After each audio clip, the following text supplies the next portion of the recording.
Hi, welcome to TGN YouTube channel. I'm Jason. Today we'll be unboxing the Alta Control. It's a network controller from Alta.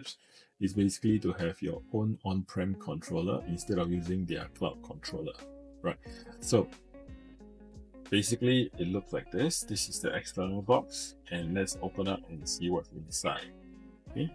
So first and foremost, you have your quick install guide. Alright, so it basically guides you on how to install the controller.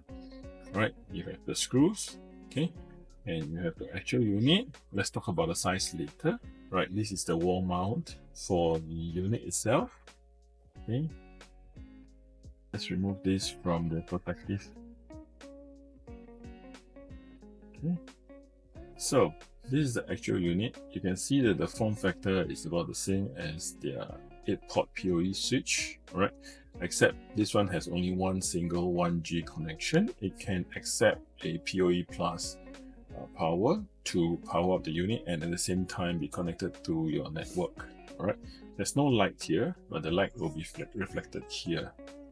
The reset button is in the front. Now, if you don't wish to use the PoE to power up the control, what you can use is you can use a USB-C 5 volts 3 ampere, which is similar to those chargers for iPads, to have sufficient ampere to power up the unit. Alright, and supposedly this unit will be able to control up to 1,000 devices within your network.